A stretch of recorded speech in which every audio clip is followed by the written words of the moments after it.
नमस्कार. तुमचं सर्वांचं पुन्हा एकदा स्वागत आहे एका नवीन व्हिडिओमध्ये, ज्यामध्ये आपण पाहणार आहोत एकूण नैसर्गिक सम व विषम संख्या शोधणे. आता आपल्या परीक्षेमध्ये या गोष्टीचा खूप फायदा होणार आहे. कसा? कारण याला आपल्याला बऱ्याच ठिकाणी वापरावं लागतं, ते आपण पुढे व्हिडिओमध्ये पाहणार आहोत. बघा, एकूण नैसर्गिक संख्या हे काय आहे? सूत्र आहे की एकूण नैसर्गिक संख्या बरोबर शेवटची संख्या वजा पहिली संख्या अधिक एक. आता या सूत्राचा वापर करून आपल्याला प्रश्न सोडवायचे आहेत.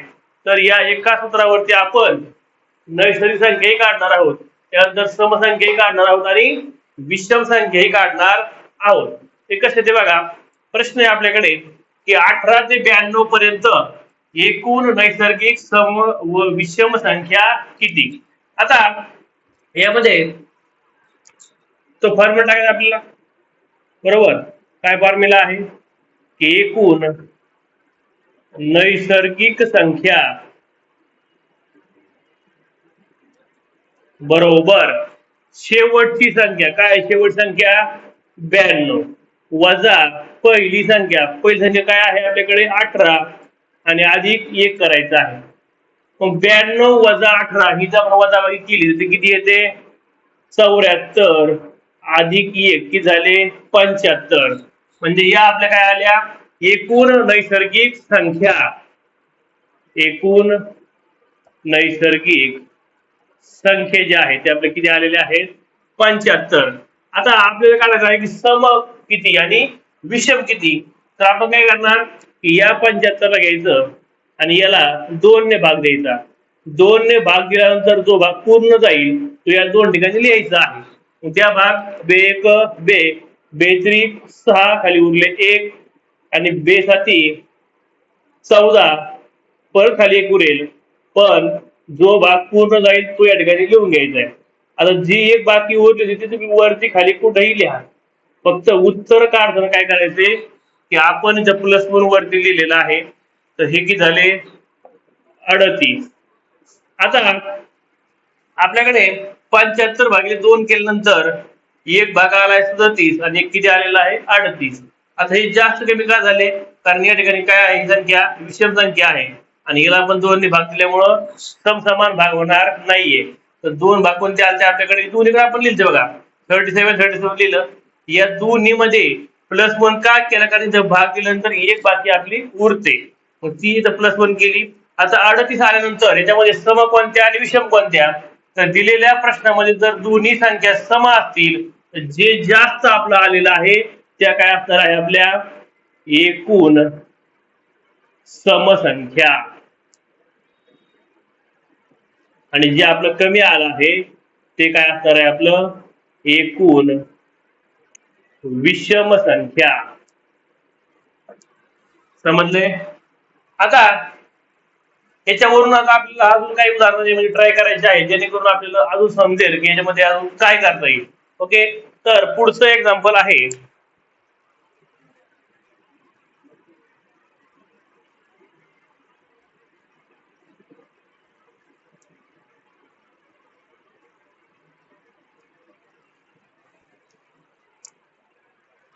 23 ते 119. 23 ते 119 पर्यंत एकूण नैसर्गिक सम व विषम संख्या किती? बघा, तो फॉर्म्युला आहे एकूण नैसर्गिक संख्या बरोबर शेवटची संख्या. शेवट संख्या काय आपल्याकडे? 119 वजा पहिली संख्या काय आपल्याकडे? 23 अधिक 1. आता 119 वजा 23 हे जर आपण केलं तर ते किती येत आहे? 96 अधिक 1 किती झाले? 97. म्हणजे ह्या झाल्या आपल्या एकूण नैसर्गिक.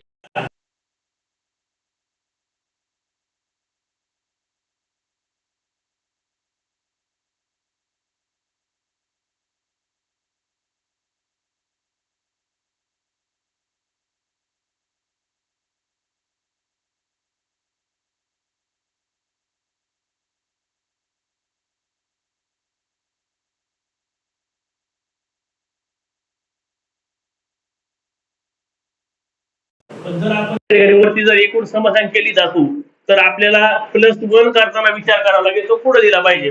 कारण या दोन्ही पण संख्या काय आहेत, विषम आहेत. त्यामुळं +1 करताना आपल्याकडे काय येणार आहे, विषम संख्या जास्त येणार आहे. त्याच्यामुळं याच्यामध्ये +1 करायचं, ते किती झालं 49. त्या काय असतील आपल्या एकूण विषम संख्या आणि जे काय आले आपल्या एकूण समसंख्या. समजलंय?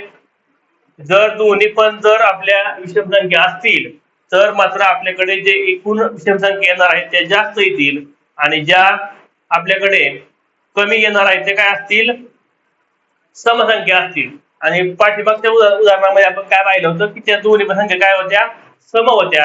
त्याच्यामुळे ज्या जास्त आल्या होत्या त्या काय होत्या, सम होत्या आणि ज्या कमी आल्या त्या कोणत्या होत्या, विषम होत्या. समजले? बघा पुढच्या एका उदाहरणामध्ये आपण पाहणार आहोत, जर या ठिकाणी एक संख्या जर सम आली आणि एक संख्या जर विषम आली तर उत्तरामध्ये काय परिणाम होतो त्याचा ते आपल्याला पाहायचं आहे. बघा प्रश्न आहे की 5 ते 50 पर्यंत एकूण नैसर्गिक सम व विषम संख्या किती.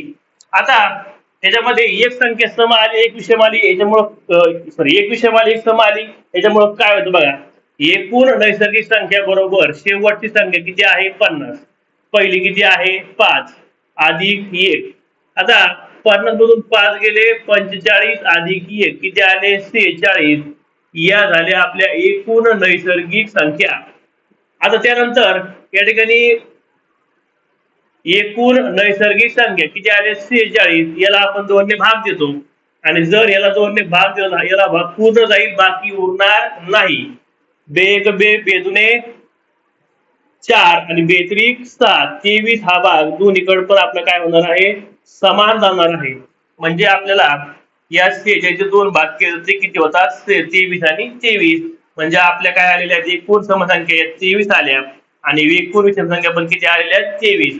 एक विषम आणि एक सम असं जर आलं तर या संख्या दोन्ही पण काय असतात, समसमान असतात. ओके, तुम्हाला समजलंय?